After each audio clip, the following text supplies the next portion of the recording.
Hi guys, welcome back to the Resinator. Today I'm going to be doing a aquacast project, which is a little bit different, something that I've never done before, so I hope it comes out all right. So I'm going to be making first of all a skull from aquacast, and then I am going to, and I haven't decided which one I'm going to use yet, but then I'm going to cover it in floral paper, and I believe it's called Decoupage, and I don't think I've said that right at all, but yeah, that's what I'm going to do with it. And I thought that it would be quite neat to do a skull but then make it flowery, because you don't often see flowery skulls. So first things first, we need to mix some aquacast. Now I am standing up because I find aquacast mixing hard work once it really gets going. So let's pop some water in there. That's hopefully not too much. And then start mixing in. Oh, look at that. The usual aquacast mess that I make. Going to whack a load of this in. Now there are measurements that you're supposed to follow, but I know what consistency of this that I like, so I tend to eyeball it now that I've been using this a little bit, and depending on what kind of project I'm doing is pretty much how I mix it. So I'm just going to keep adding the powder into the water until I have got the consistency that I need for this project. Now if you've never used aquacast before, on the website there's a really cool calculator where you can put in how much you actually need for the mould, and it will tell you how much water and how much powder for that water that you will need to make the right amount and the correct consistency. So I am just going to keep going with this until I've got the consistency that I want, and then I will be back when it's time to chuck it in the mould. It's going to take a little while because I need quite a lot, and this is pretty watery still right now. So I will be back shortly. This is all ready now, and you can see that I've made it to the consistency of slightly whipped double cream. I've done it probably a little bit runnier than it would be if I'd have followed manufacturers' quantities, but I want to be able to get it into the nooks and crannies of this skull. So I've squished as many of the lumps as there is against the side as possible. I'm hoping I've got enough, and yeah, there's going to be quite a few lumps in there. So we're going to go halfway to start with, and I'm going to give this a really good tap because there will be bubbles.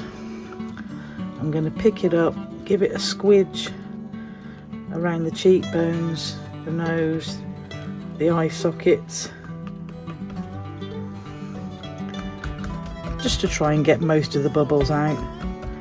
Not too worried about bubbles because we are going to be covering it with paper and Mod Podge, so yeah, I'm not going to worry too much about it.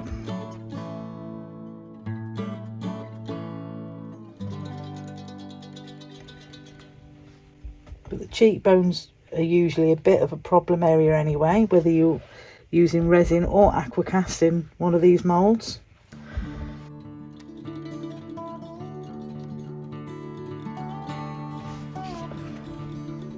And of course I've got way too much.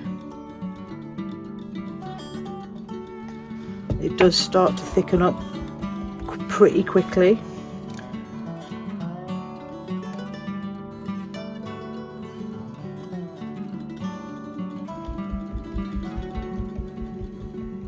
So I'm just tapping it all the way around, and I'll keep tapping it for a while.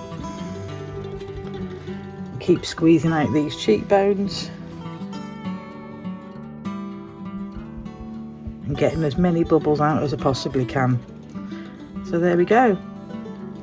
So I will be back when this is all cured and demolded and ready for the next stage.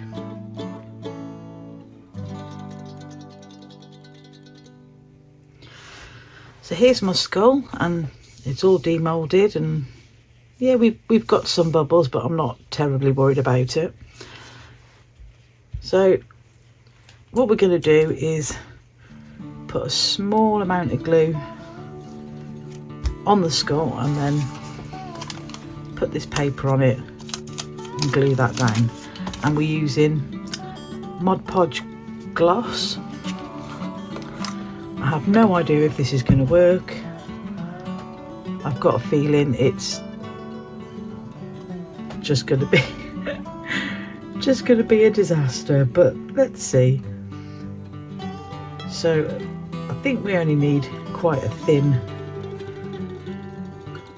section and a thin coating, and then I've got my flowery paper. I'm just gonna pop a bit on there like that, and then just go over the edge with my glue, with my Mod Podge.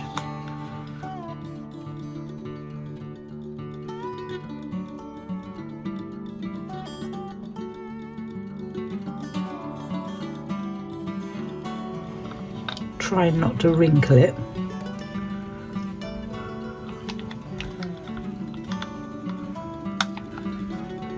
Not enough and it won't stick, and too much and it's just gonna look rubbish. So I'm gonna try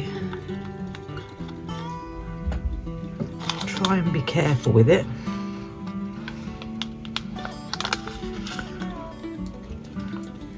And I'm gonna go over the the eyebrows.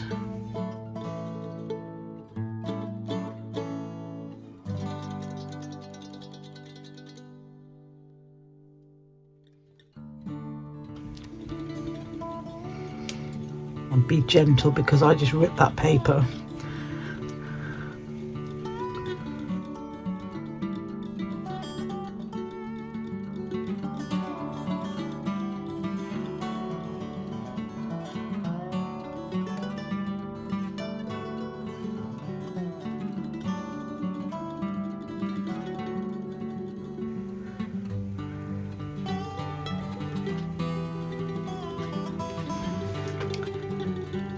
So I've got a little bit of a ridge there where the brow bone is, which is good. That's what I want.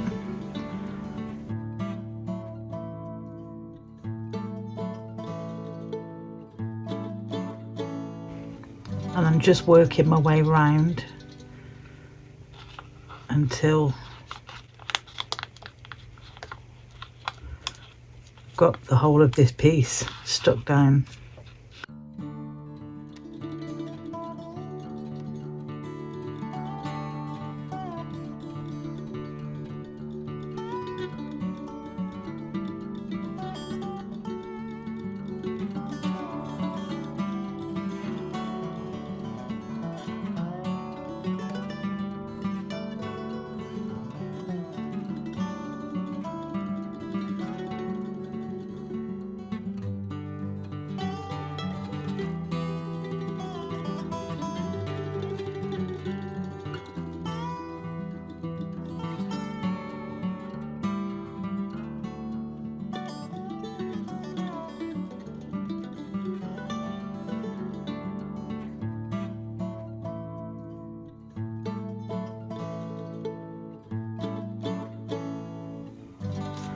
So I've just got this last piece to put on, and I think we can probably all agree that this is the biggest fail in decoupage ever. But I quite like it. I like the contradiction of a skull with flowers. That's what I like about it. Now the execution, as I dare say, been absolutely diabolical, and I have not got the foggiest what I'm doing, but I quite like it, to be fair. It's covered in wrinkles. Looks like it's got flowery skin that's falling off, but it will go on my fails shelf, I'm sure. But I still kind of like it in a way. But I do like doing this. I like this technique. So I think I'm going to have to do a little bit more research, a little bit more practice. Maybe try to do it on a piece that is not as elaborate as a skull.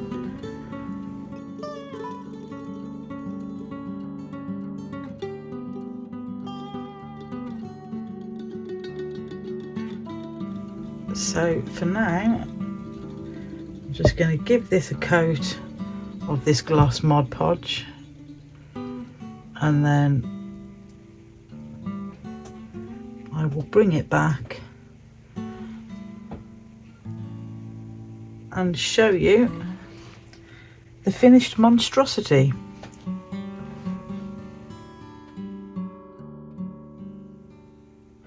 So here it is, the flowery monstrosity in all its glory. In the end, I decided I'd put some glitter in the cavities for the eyes and nose, mainly because I didn't want to try getting paper in there. I think it looks all right as long as you don't look too closely to see all of the millions of wrinkles that are in it. But I quite like the style of it. It was an interesting experiment. There it is. The glitter that I used, I think it's a Create and Bloom one, but I think it was Serenity that I used. But yeah, I like it. I don't think it's going to be everybody's cup of tea. I definitely need some practice at decoupage. Oh, I can't say it. Sticking paper on things. So there you go. It's going to end up on my mantelpiece, on my shelf, but definitely not anybody else's, I don't think. So if you like what I'm doing, please pop a like on the video and subscribe to the channel. It's a couple of little clicks, it's free, and it really helps me grow the channel. Links to everything that I've used in this project will be down in the description, along with the links to my Amazon wish list and to buy me a coffee, and also the buttons to join the channel as a member and the super thanks button. Everything that comes in from all of those goes straight back into the channel. Thank you to all of my members and subscribers. I really appreciate every single one of you. You guys keep me going and keep this channel going. All that's left for me to say now is Happy New Year, everyone, and I will see you in the next one. Take care. Bye.